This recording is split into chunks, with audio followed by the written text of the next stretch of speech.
It's on here now. The goalkeeper's beaten, and South Africa have done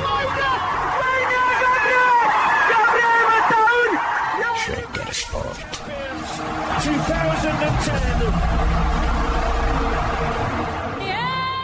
ሰላም ጤና ይስጥልን እንደምናላችሁ የተከበራችሁና የተወደዳችሁ የሸገር ስፖርት ዊዝ አበበ ግደይ የዩቲዩብ ቻናል ቤተሰቦቻችን በያላችሁበት እጅግ አስደሳች ጊዜን እያሳለፋችሁ እንደሆነ ተስፋ እናደርጋለን። መልካሙን ሁሉ ለእናንተ እንመኛለን። ታዲያ ይህንን ሸገር ስፖርት ዊዝ አበበ ግደይ የሚለውን የእኛን የዩቲዩብ ቻናል ሰብስክራይብ አድርጉና በቤተሰብነት ተቀላቀሉን። የደውል ምልክቱን ተጭናችሁ አዳዲስ ስፖርታዊ መረጃዎችን ስናወጣ መልእክት እንዲደርሳችሁ አድርጉ።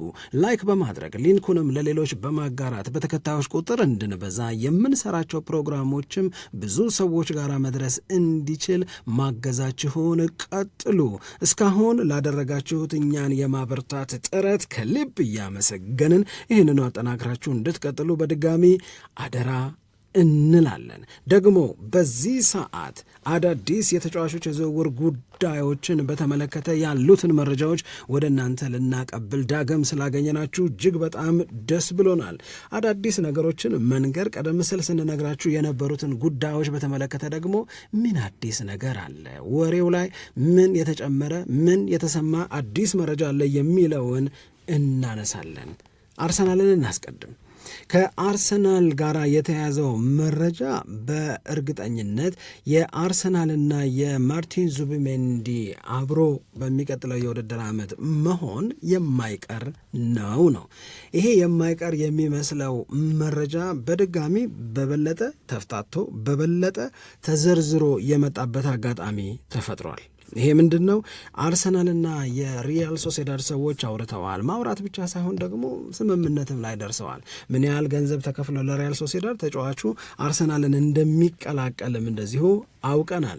ነገር ግን የሪያል ሶሴዳድ ሀሳብ ስለሆነ ወይም የሻጩ ክለብ ፍላጎት በመሆኑ ምክንያት ይሄ የተጫዋቹ ዝውውር ከጁላይ 1 በፊት አይጠናቀቅም የሚል ነው።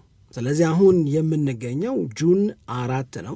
ከዚህ በኋላ ወደ 27 ቀናት ዙቢሜንዲ አርሰናል ገባ፣ አርሰናል የዙቢሜንዲን ዝውውር አጠናቀቀ ሲባል ባይሰሙ በቃ ትቶታል ማለት ነው፣ ደሞ ሊያስበላን ነው ብለው እንዳይሰጉ።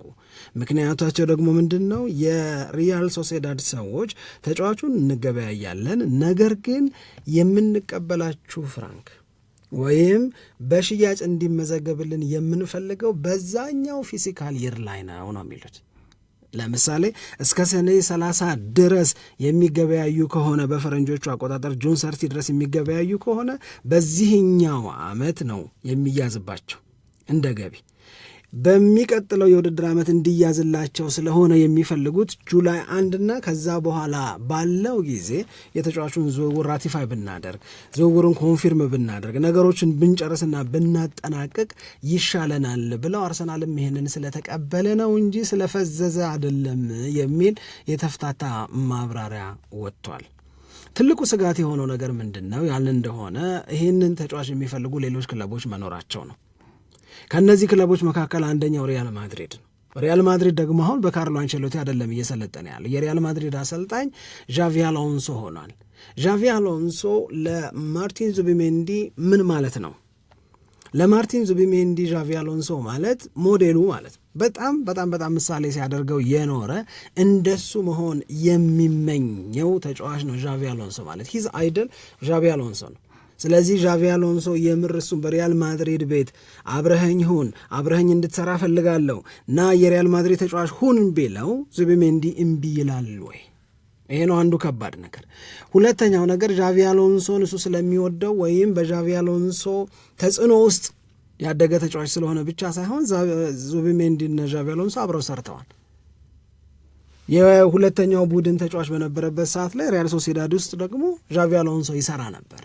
ስለዚህ አሰርቶት ያውቀዋል። የልጁን ጉብዝና ኢንናውት በደንብ አድርጎ ነው የሚያውቀው። ስለዚህ ይህንን ጉብዝና ፈልገዋለሁ። አሁን የሚወጡ ተጫዋቾች አለዋር ከሪያል ማድሪድም ቢሆን እነዚህ የሚወጡ ተጫዋቾች መተካት አለባቸው። ሪያል ማድሪድ የበለጠ ለዣቪ አሎንሶ በሚስማማ መንገድ መሰራት መቻል አለበት ከተባለና የሚስማሙትን ሲፈልግ አይኖ ዙቢሜንዲ ላይ የሚያርፍ ከሆነ ለማርቲን ዙቢሜንዲ ዣቪ አሎንሶን እምቢ ማለት እንዳይከብድ ነው የተፈራው እንጂ አርሰናል ተዘናግቶ አርሰናልና ሪያል ሶሴዳድ በዚህ ተጫዋች ዝውውር ዙሪያ መስማማት ከብዷቸው አይደለም። እና አሁን ተናገራሉ ራሱ ዙቢሜንዲ ተወይ ባከኔ የሆነች ረዘም ያለች ክረምት የምትኖረኝ ይመስለኛል አለ። እጣ ፈንታው ሊወሰን አሁን ይህንን አሶሺየት አድርጊው ሪያል ሶሴዳድ የሚፈልገው ከጁላይ 1 በኋላ ነው ከተባለና እሱም ረዘም ያለች ክረምት ትኖረኛለች።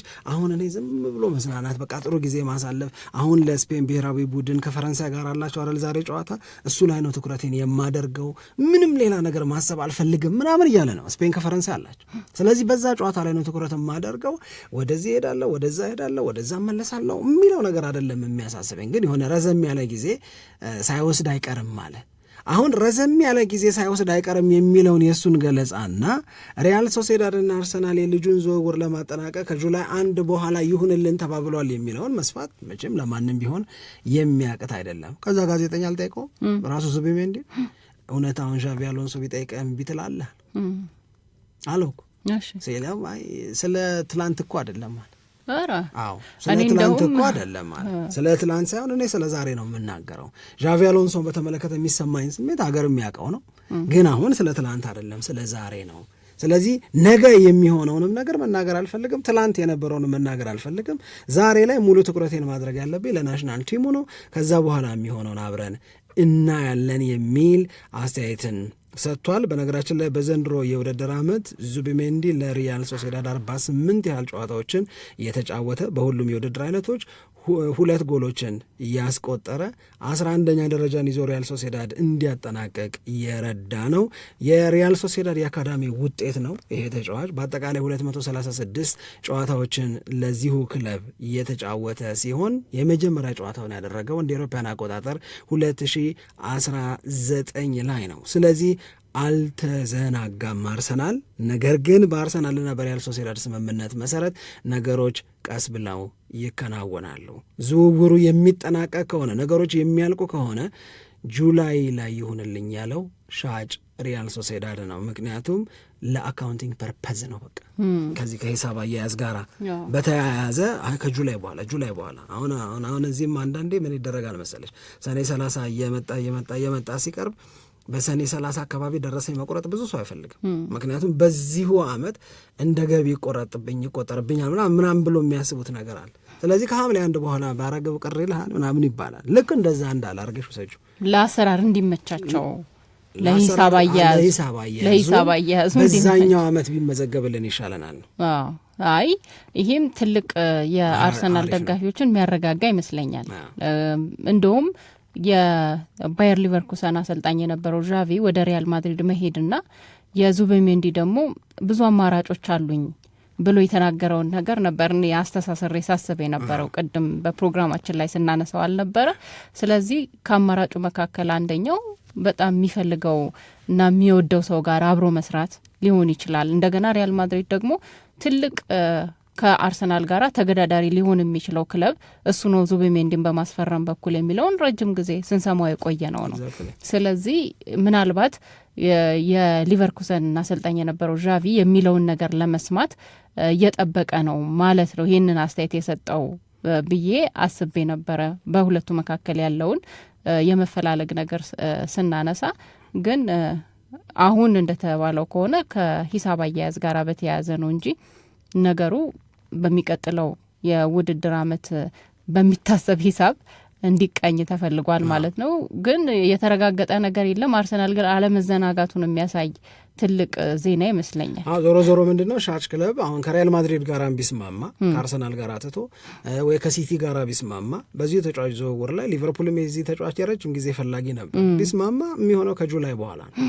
ለሁሉም ነው ለራሱ ሲል እኮ ነው ይሄንን ያለው ለሚቀጥለው ፊዚካል ይር የሚመዘገብ ይሁንልኝ እያለ ስለሆነ በቃ ሊያደርግ የሚችለው ይሄንን ነው ለማለት ነው። እና አርሰናል አልተዘናጋም ነው። አርሰናል ሁለተኛው ጉዳይ በጣም በርከት ያሉ ተጫዋቾችን ሊለቅ ይችላል ነው። ይሄ ኤክስፔክትድ ነው፣ ግን ቁጥሩ የተገለጸውን ያህል ይሆናል ወይ ነው እንግዲህ ትልቅ የሚያሰጋው። 17 ያህል ተጫዋቾች ከአርሰናል ጋር ሊለያዩ ይችላሉ ብለው መረጃዎች እየወጡ ይገኛሉ። በጣም ብዙ ነው። 17 ብዙ ነው፣ ግን ይሄ ሲኒየር የሚባሉት በዋና ቲም ውስጥ የሚጫወቱት ተጫዋቾች የተወሰነ ነው የሚሆኑት። እንደዛ ነው የሚሆነው። ኦቪየስ ዋንስ ማን አሉ? ለምሳሌ ጆርጊኒዮ፣ ራሂም ስተርሊንግ በቀደምነት ቶማስ ፓርቴ ሲጠየቅ አይተሽዋል? እንቅልፋሙ ማን ነው ሲባል የትኛው ቦታ ላይ የሚተኛው ምናምን ብሎ ሜዳላም ላይ ነው የሚተኛው ከሆነ ሜዳም ላይ ነው የተኛብኝ እኔ አሁን አርሰናል ሲጫወት የትም የሚተኛ ሰው ማለት ራሂም ስተርሊንግ ነው። ስተርሊንግ እኔ ምን ጉዳይ እንደዚህ እንዳደረገው አላውቅም እንጂ እግር ኳስ ተጫውቶ የሚያቆላ አይመስልም እኮ አሁን በጣም ከፍተኛ የሆነ የብቃት መዳከም ነው ያየንበት። ግን እሱን እኔ የማይቸው ገርሞኝ ነበር። ሌላ የገረመኝ የዊሊያም ሳሊባ ቀልደኝነት ዝምተኛ ነው አይደል የሚመስላችኋል? በቃ በጣም ፈኒው ሰው አይናገርም ብዙ አለ፣ ግን ትንሽ ከተናገረ በጣም የሚያስቀን ዊሊያም ሳሊባ ነው አለ። በጣም ስኪልፉል የሆነ ተጫዋች ግን ጋብሪኤል ማርቲኔሊ ነው ብሎ በጣም የሚገራርሙ ነገሮችን ነው የሚያደርገው አለ። ልምምድ ላይ በጣም የሚገራርሙ ነገሮችን የሚያደርገው ጋብሪኤል ማርቲኔሊ ነው ብሏል። ለማንኛውም አርሰናል ከ17 ያህል ተጫዋቾቹ ጋር ይለያያል ተብሎ ዛሬ ሰበር ዜና እየተነገረ ነው ያለው። የምናውቃቸው አሉ፣ እንጨምራለን፣ ስሞቹን በዝርዝር እናመጣለን ስላሉ ደግሞ ያንን እንጠብቃለን። እውነት ከ17 ተጫዋቾች ውስጥ ማን አሉ የሚለውን እነ ቶማስ ፓርቴ ሊኖሩ ይችላሉ። ስንሰማው የነበረ ነገር ነው። ቅድም እንዳልነው ቲርኒ እሱም ከአርሰናል ጋር እንደሚለያይ እርግጥ ነው። በዋናነት ይሄ ዋናው ቲም ላይ ያሉት ተጫዋቾች የተወሰነ ነው የሚሆኑት። ሌሎቹ ደግሞ ቅድም እንዳልነው 17 አጠቃላይ መደበኛ ያልቻሉ ከአርሰናል ጋር ይለያያሉ ማለት ነው። ግን በዚሁ አጋጣሚ አርሰናል ቅድም እንዳልከው አልተዘናጋም የሚለውን ነገር ለማሳየት ሊሮይ ሳኔን እንደገና ለማስፈረም አሁንም ጥረት እያደረገ እንደሆነ እንደውም በነጻ ዝውውር ነው ይሄን ልጅ ማግኘት የሚችለው። ስለዚህ ከሚፈልጋቸው ተጫዋቾች መካከል አንደኛው ይሄ ነውና እሱን ለማስፈረም ጥረት ያደርጋል። አሁንም እንደቀጠለ ነው ይሄ ጥረት ተብሎ አብሮ መረጃ ወጥቷል። ሊሮይ ሳኔ አይ ዶንት ቲንክ ፕራዮሪቲያቸው ይሆናል ብዬ አላስብም። የነሱ ዋነኛ ፍላጎታቸው ኒኮ ዊሊያምስን ማግኘት ነው። ኒኮ ዊሊያምስን ካላገኙ ሊሮይ ሳኔን እንደ አማራጭ ይዘውታል። ስለዚህ የሊሮይ ሳኔ የፍላጎታቸው ዝርዝር ውስጥ አለ።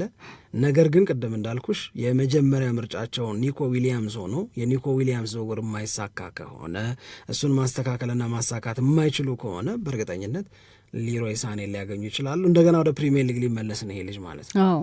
የማንቸስተር ሲቲ ተጫዋች ሆኖ ያው ትንሽ አቲቲዩድ አለው ግን ደግሞ ጥሩም ችሎታም አለው። በጣም ችሎታውን የሚያደንቁለት ብዙ ሰዎች አሉ። ሁል ጊዜ ያንን ችሎታውን ማግኘት አትችልም፣ የኮንሲስተንሲ የለውም ተብሎ አስተያየት ይሰጣል እንጂ ረባሽነቱን ነው ማለት። ከማኔ ጋር ሲጣላ እኮ እናስታውሳለን። ከሳይዶ ማኔ ጋራ የነበራቸው ጸብም የሚታወስ ይመስለኛል አይደል? በሚዩኒክ ቤት እንደዛ ነገር አስታውሳለሁ። ለማንኛውም ግን በነጻ ዝውውር የሚያገኘው ስለሆነ እንዳልከው ሁለተኛ አማራጭ አድርጎ ሊሮይ ሳኔን ለማምጣትም ያሉት ጥረቶች በሙሉ አልተቋረጡም የሚለውን በዚሁ አጋጣሚ ለመናገር ነው።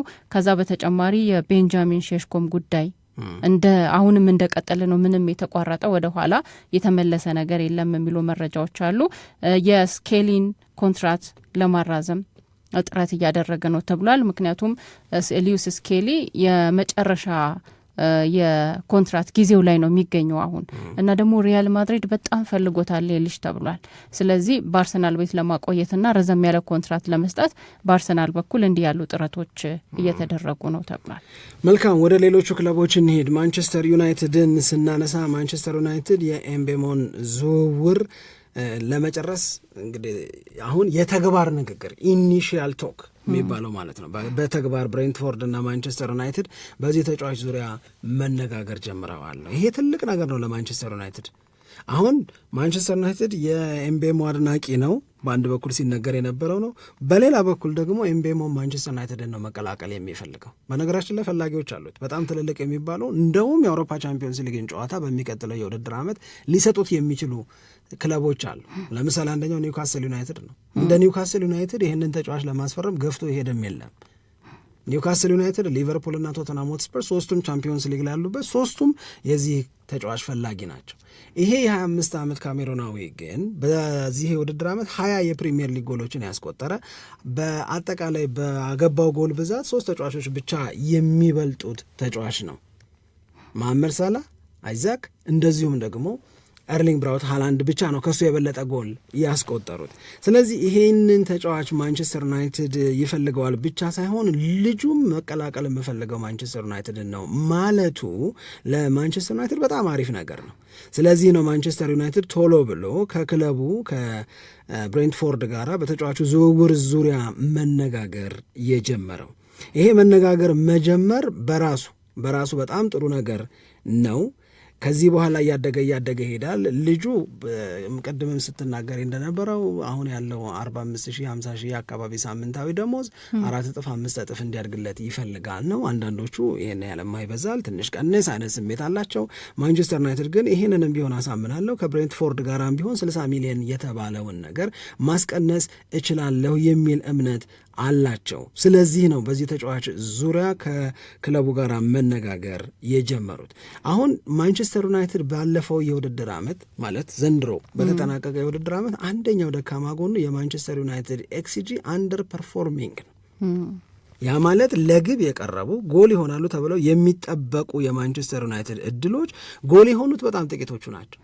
ለግብ የቀረቡት እድሎች አብዛኛዎቹ የባከኑ ናቸው። ይሄ ማለት የፊት መስመር ተጫዋቾቹ እነ ራስመስ ሆይሉንድ እነ ጆሹዋ ዚርክዚና ሌሎቹም አሪፍ የሚባሉ እድሎችን ሲያባክኑ ነበረ ማለት ነው ትርጉሙ። ኤክስጂ አንደር ፐርፎርመርስ ከተባል የማንቸስተር ዩናይትድ ኤክስጂ ፐርፎርማንስ ሲለካ -9 ነው። ያ ማለት ሊያገቡ ከሚገባቸው ውስጥ የሳቱት ምን ያህል እንደሚበልጥ ነው የሚያሳየው።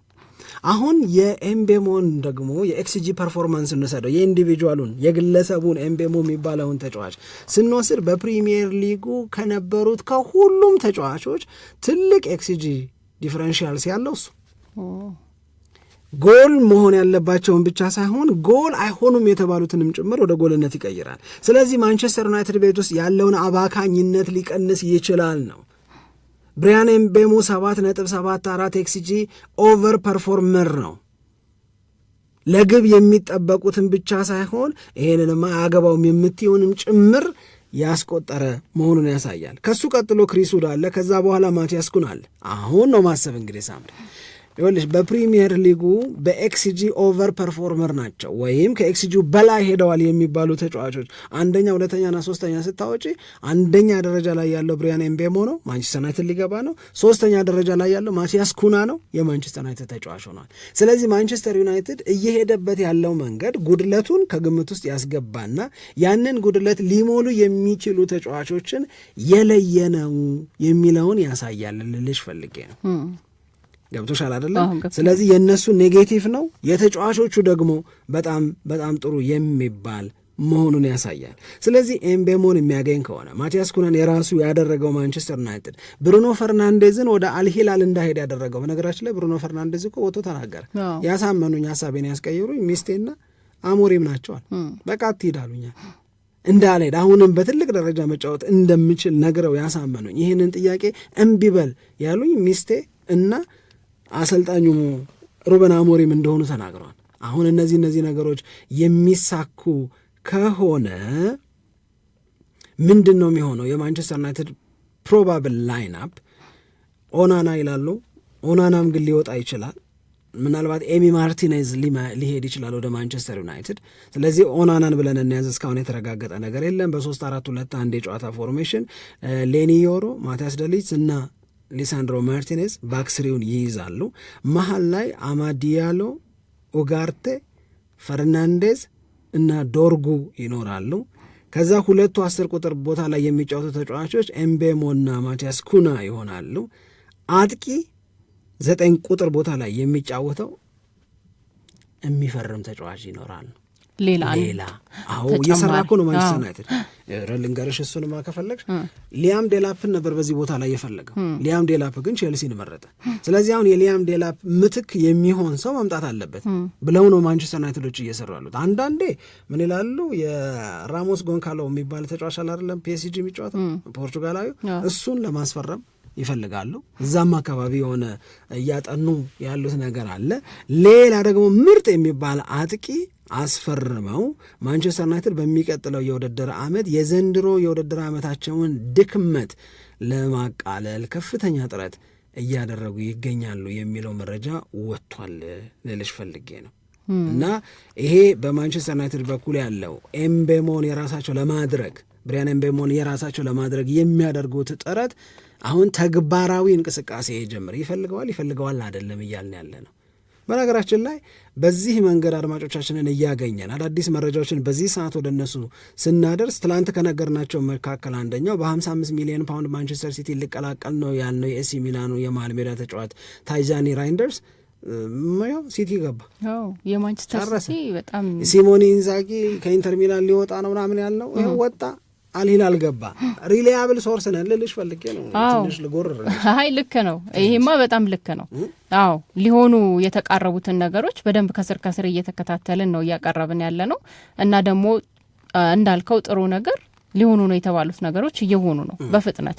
እንደውም የማንቸስተር ዩናይትድንም ጉዳይ በተመለከተ ሊሆኑ ነው ብለን እኮ የተናገር ነው ቆይቷል። ያስፈረማቸውን ተጫዋቾች ነው። ግን ማንቸስተር ዩናይትድ ላይ እያየን ያለ ነው አንድ አሪፍ ነገር የሚመስለኝ የፕሪሚየር ሊጉ ኤክስፔሪየንስ ያላቸው ተጫዋቾች ናቸው እየፈረሙ ያለው እና ይሄ ለማንቸስተር ዩናይትድ እንደ መልካም ነገር ሊጠራ የሚችል ነው የሚመስለኝ። እንግዲህ ሁለቱ እንዴት ነው የሚቀናጁት? ያ ቅንጅቱን በመፍጠር ጉዳይ አዳዲስ የፈረሙትን ተጫዋቾች ከቀደሙት ጋራ እንደዚሁም ሌሎች የሚመጡትን ተጫዋቾች የማቀናጀቱ ጉዳይና የተሻለ ማንቸስተር ዩናይትድን የመስራት ጉዳይ እንግዲህ በፕሬሲዝን በደንብ ተደርጎ ይከናወናል ብለን ነው የምናስበው። የዴላፕም ጉዳይ ያው ሳይሳካ ቀረ እንጂ እዛ ፕሪሚየር ሊግ ላይ ያለ ተጫዋች ነው የነበረውና ትንሽ ትኩረታቸውን እዛው ሊግ ላይ ያደረጉ ይህንን ልምድ ላለማጣትም ደግሞ ፍላጎት ያላቸው መሆኑን የሚያሳይ ይመስለኛል። የሚያሳይ ነው። ሌላው ግን ማንቸስተር ዩናይትድን በተመለከተ አንቶኒ በዩቬንቱስ ተፈልጓል። ሪያል ቤቲስም ይህንን ተጫዋች ለማስቀረት ግን ማንቸስተር ዩናይትድ ውድ ነው የሚጠይቀኝ ምን አባቴ ላርግ እያለ ነው አሉ። ዩቬንቱስ ግን አንቶኒን ለማስፈረም ከፍተኛ ፍላጎት አሳይቷል። ይሄ ተጫዋች እንግዲህ 26 ጨዋታዎች ለሪያል ቤቲስ አድርጓል ከማንቸስተር ዩናይትድ በውሰት ከተሰጠ በኋላ። በእነዚህ 26 ጨዋታዎች 9 ጎሎችን አስቆጥሯል። 6 ደግሞ ለጎል የሚሆኑ ኳሶችን ሰስቷል። በ26 ጨዋታ 15 የጎል ኢንቮልቭመንት ላይ መድረስ የቻለ ነው አንቶኒ። ማንቸስተር ዩናይትድ ቤት ምን ያህል ይቸገር እንደነበረ ከዩናይትድ ከወጣ በኋላ ደግሞ ምን ያህል ነገሮች እንደቀለሉት አይተናል። ባየር ሚዩኒክን ስንመለከት ሌሮይ ሳኔንና ኪንግስሌ ኮማንን ያጣል ባየር ሚዩኒክ። ስለዚህ እነዚህን ሁለት ተጫዋቾች እንዲተኩለት አንደኛው ሚቶማን ከብራይተን ኤንድ ሆቭ አልቢየን መውሰድ ይፈልጋል። የብራይተኑ ልጅ በጣም ጎበዝ ነው። ስለዚህ ባየር ሚዩኒክ ይህንን ልጅ መውሰድ ይፈልጋል። እንደዚሁም ደግሞ ለአርሰናል ጥሩ ዜና አይደለም፣ ግን ኒኮ ዊሊያምስም ላይ ባየር ሚዩኒክ ሀሳቡን አሳርፈዋል። እነዚህ ሁለት ተጫዋቾችን ማግኘት ከቻለ ኪንግስሌ ኮማንና ሌሮይ ሳኔን ሊተኩለት ይችላሉ። ካጣ ግን የሪያል ሶሴዳድን ኩቦ የሚባለውን ተጫዋች ባየር ሚዩኒክ የመውሰድ ፍላጎት አለው። ፖል ፖግባ ከሞናኮ ጋር ተያይዞ ስሙ እየተነሳ ይገኛል። እንግዲህ ፖል ፖግባ ምን አይነት ሂደት ውስጥ እንዳለፈ ሁላችንም የምናስታውሰው ነው። የቀድሞ የማንቸስተር ዩናይትድ እና የዩቬንቱስ የመሃል ሜዳ ተጫዋች ፖል ፖግባ ከቅጣቱ ጊዜ ማለቅ በኋላ ወደ ሞናኮ ሄዶ የእግር ኳስ ሕይወቱን እንደገና ሊቀጥል የሚችልበት ሁኔታ ተመቻችቷል የሚሉ መረጃዎች ወጥተዋል። እነዚህ እንግዲህ ምናልባት መነሳት ያለባቸው ጉዳዮች ናቸው። ቼልሲ በጣም አሪፍ እየሰሩ ከሚገኙ ክለቦች መካከል አንደኛው ነው። አሪፍ የሚባሉ ዝውውሮችን በጊዜ እያጠናቀቀ እንደገና ደግሞ አሁንም ተግቶ እየሰራ ነው የሚገኘው። ለምሳሌ በቼልሲ በኩል ማጠናከር የሚፈልጉት አጥቂውን ክፍል ነው። ግዴታ ነው። አሁን ይህን ልጅ እየተማመኑ መቀጠል የፈለጉ ድሮም አልተማመኑም፣ ግድ ሆኖ ነው እንጂ ጃክሰን ላይ ፍላጎታቸው ትንሽ ሆኗል እና ሊያም ዴላፕንና ጃክሰንን እያነጻጸሩ የሚያዩት ነገርም አለ እና ኒኮላስ ጃክሰን እውነት እሱ ላይ ሪላይ ለማድረግ በተለይ በሚቀጥለው ውድድር ዓመት ቻምፒዮንስ ሊጉ ምናምንም ተጨምሮ በጣም አስቸጋሪ ሊሆን ይችላል ነው። እንደው ለአድማጮቻችን ግልጽ እንዲሆን ያህል ያገቡትን ጎል እናነጻጽረው። ኒኮላስ ጃክሰን እና ሊያም ዴላፕ እንግዲህ አንደኛው ለኢፕስዊች ታውን አንደኛው ለቼልሲ እየተጫወቱ ነው። ሊያም ዴላፕ 12 ጎል አግብቷል፣ ኒኮላስ ጃክሰን 10 ጎል አግብቷል። ያደረጓቸው ሙከራዎች የኒኮላስ ጃክሰን 76 ነው፣ የሊያም ዴላፕ 68 ነው። የሹቲንግ አኪዩሬሲ የኒኮላስ ጃክሰን 46%፣ የሊያም ዴላፕ 47% ነው። የሚያገኙትን እድል ወደ ጎልነት የመቀየር አቅም የሊያም ዴላፕ 17.7 በመቶ ሲሆን የኒኮላስ ጃክሰን 13.2 ነው። በጣም አሪፍ የግብ ዕድሎችን ማባከን ሲሆን 19 አሪፍ የሚባሉ ዕድሎችን በማባከን ኒኮላስ ጃክሰን ይነሳል። ሊያም ዴላፕ 10 አለው። በእነዚህ መለኪያዎች ሊያም ዴላፕ ከኒኮላስ ጃክሰን የተሻለ ተጫዋች መሆኑን ያሳያል። እንግዲህ ምናልባት በሊያም ዴላፕ ብቻ ያበቃል ወይ? አይመስለኝም። ከሊያም ዴላፕ በተጨማሪ ቼልሲ በፊት መስመር ራሱን ለማጠናከር ተጨማሪ ስራዎችን ይሰራል። በነገራችን ላይ የእውነቴን በነገርሽ እኔ የተጫዋቾች ዝውውርን አተገባበር እኔ እንደ ቼልሲ የሚያስቀናኝ የለም። አዎ ይገዛል። የቼልሲ ደጋፊ ለሆነ ሰው ይፈልጋሉ፣ ይገዛሉ። ሌላ ሊወስደው ነው የተባለውንም እነሱ ይወስዱታል። ይሄ አክሽን ዋይዝ ስትሮንግ ናቸው አይደለ? ያመኑበትን ነገር ቶሎ ነው ወደ ተግባር የሚቀይሩት።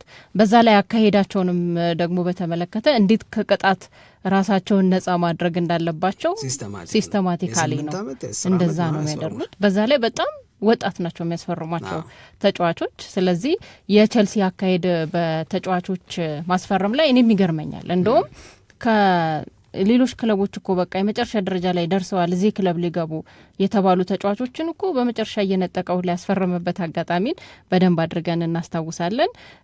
የማንቸስተር ሲቲ ጉዳይን በተመለከተ ሪያን ቸርኪን ጨርሷል። በቃ አሁን አናውንስመንት ብቻ ነው የሚቀረው። በጣም የማንቸስተር ሲቲ የሚገርም ነው እና ይህንን ተጫዋች ደግሞ 21 ዓመቱ ነው እና 12 ጎል ያስቆጠረና 20 ደግሞ አሲስት ያደረገ ተጫዋች ነው። 44 ጨዋታዎች ላይ ተሰልፎ አገልግሎት የሰጠ የሊዮን ተጫዋች ነው። ያው እንደሚያስፈርመው ሲገለጽ ነበር፣ ግን አሁን ነገሮች በሙሉ ተጠናቀው አሁን በቃ ኦፊሻል የሆነ አናውንስመንት ይኖራል ተብሎ ነው እየተጠበቀ የሚገኘው። ለማንቸስተር ሲቲም በጣም ጥሩ የዝውውር ሂደትና ጊዜ ላይ እያለ እንደሆነ ማንሳት የሚቻል ይመስለኛል። የሲቲም ጉዳይ ጥሩ አካሄድ በጣም አሪፍ አካሄድ ነው። ሲቲ በጣም ከፍተኛ ቁጭት ስሜት ውስጥ ነው የሚገኘው። በነገራችን ላይ ይሄ የውድድር ዓመት እንዲታሰባቸውም አይፈልጉም። ስለዚህ ይሄ ቁጭት የመራው ማንቸስተር ሲቲ አካሄዱን በጣም አድርጎ ያሳምራል ተብሎ ነው የሚጠበቀው። አንቺ ከሌለሽ የመጨረሻ ወር የሚሆነው ሊቨርፑል የበርንመዙን ሚሎስ ኬርቴግዝን እየጨረሰ ነው። በቃ ኦልሞስት እያለቀ ነው ያለ 40 ሚሊየን ፓውንድ ለዚህ ተጫዋች ዝውውር ይከፍላል ተብሎ ነው የሚጠበቀው። አብዛኞቹ ሰዎች የሚሉት በቃ ሮበርትሰንን በደንብ አድርጎ የሚተካላቸውን ተጫዋች ነው ያገኙት ተብሏል። ሮበርትሰንን የሚተካ ተጫዋች በጣም ትልቅ አቅም አለው።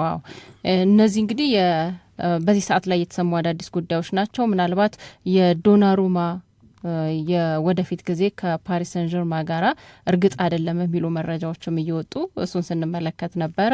ይሄ አንድ መነሳት ያለበት ይመስለኛል። ምክንያቱም የኮንትራቱ የመጨረሻ ጊዜ አካባቢ ላይ ነው የሚገኘው እና የሱ ወኪልም ደግሞ ስለ ወደፊቱ ተጠይቀው ሲናገሩ መጀመሪያ ከፓሪስ ሰን ዠርማ ጋራ ነው ውይይት የምናደርገው፣ ነገር ግን በጣም ብዙ ፕሮፖዛሎች አሉ ዶናሩማን ለማስፈረም ጥያቄ እያቀረቡ የሚገኙ ለምሳሌ ኢንተር እንደዚሁም ደግሞ ናፖሊንም ማንሳት ይቻላል። ግን መጀመሪያ ከፓሪስ ሰን ዠርማ ጋራ ውይይት ማድረግ ይጠበቅብናል የሚል አስተያየት መስጠታቸውን እንደዚሁ ማየት ችያለው። ከዛ በተጨማሪ ፋብሪጋስ ደግሞ የኢንተር ሚላን አሰልጣኝ ሊሆን ይችላል የሚሉ መረጃዎችም ሲወጡ ነበረ። በክለቡ በኮሞ በኩል ግን ክለቡን መልቀቅ አይፈልግም፣ በኮሞ መቆየት ይፈልጋል የሚሉ መረጃዎችም አብረው ወጥተዋል እና አዳዲስ ነገሮች በብዛት እየተሰሙ ነው። እኛም እንግዲህ እየተከታተልን እናቀርባለን። እስካሁን ለተከናወኑት ዝውውሮች ግሬድ ተሰጥቷል። ይሄ መጨረሻው ይሁን? እሺ፣ ደስ ይለኝ። አንደኛው የሊቨርፑሉ ኬለር ወደ ብሬንትፎርድ ሄዶ የለበረኛ በ12.5 ሚሊዮን ፓውንድ አካባቢ ለሊቨርፑል ይህንን ተጫዋች በመሸጡ ቢ- ነው የተሰጠው። ለብሬንትፎርድ ተጫዋቹን በመግዛቱ ኤ ነው የተሰጠው። ያው ለሱ ላይ ያለን ትዝታ በስህተቱ የታጀበ ስለነበር የሊቨርፑል የሻምፒየንስ ሊግ ፍጻሜ ጨዋታ ላይ ቶሎ ትዝ የሚለን ያ ነገር ይመስለኛል። ዳሪዮ ኢሶጎ ቼልሲን የተቀላቀለ ተጫዋች ነው ከስፖርቲንግ ሊዝበን። ስፖርቲንግ ሊዝበን C- ተሰጥቶታል። ቼልሲ ለዚህ ዝውውር B+ ነው የተሰጠው። ማቲያስ ኩና ማንቸስተር ዩናይትድን የተቀላቀለበት ዝውውር ለዎልቭስ ይህን ተጫዋች የሸጠበት ዋጋና ሌሎች ነገሮች ታሳቢ ተደርገው A ተሰጥቶታል። ለማንቸስተር ዩናይትድ B ነው የተሰጠው። የሪያል ማድሪድና የበርንመዝ ገበያ አለ። ሁይሰን የሚባለውን ተጫዋች በ50 ሚሊየን እየተገበያዩበት 50 ሚሊየን ፓውንድ ለሁለቱም A ነው የተሰጣቸው። ሻጭም ገዥም ተጠቅመዋል የሚል ነው የተደረሰው። ትሬንት አሌክሳንደር አርኖልድ ከሊቨርፑል ለሪያል ማድሪድ እንዲጫወት የሆነበት እና 10 ሚሊዮን ፓውንድ ሊቨርፑል ከሪያል ማድሪድ የሚቀበልበት ዝውውር ለሪያል ማድሪድ A ነው የተሰጠው። ለሊቨርፑል ምን የሚሰጠው ይመስልሻል? ለሊቨርፑል D ነው የተሰጠው። ከዛ በተጨማሪ ጀሬሚ ፍሪምፖንግ ሊቨርፑልን ተቀላቅሏል ከባየር ሊቨርኩሰን። ለባየር ሊቨርኩሰን C ነው የተሰጠው። ለሊቨርፑል ደግሞ A- ተሰጥቷል። ስለዚህ እነዚህ ኢስታቪዮ የቼልሲ ተጫዋች የሆነ ነው ከፓልሜራስ። ለቼልሲ A ነው የተሰጠው። ለሻጩ ክለብ ለፓልሜራስ ደግሞ A- ተሰጥቷል። እንግዲህ እነዚህን ነገሮች አይተናል ለማለት ነው። ስለዚህ ሌሎች አዳዲስ ነገሮች ካሉ ደግሞ መለስ ብለን እንመጣለን ከእናንተ ጋር። እንደዚህ እንዳሆኑ በጣም አሪፍ ጊዜን እናሳልፋለን። ለማስታወስ ያህል ሁልጊዜ በዚህ ሰዓት ላይ አዳዲስ የዝውውር ጉዳዮችን ይዘን የምናገኛችሁ መሆኑን በእርግጠኝነት መናገር እንችላለን። ታዲያ እናንተ ሸገር ስፖርት ዊዝ አበበ ግደይ ይህንን የዩቲዩብ ቻናል ሰብስክራይብ አድርጉት፣ የደውል ምልክቱን ተጫኑት፣ ሊንኩን አጋሩና እንብዛ እንላለን። ለእስካሁኑ እናመሰግናለን። በያላችሁበት ሰላም ሆኑልን። ኢትዮጵያ ለዘለዓለም ትኖር።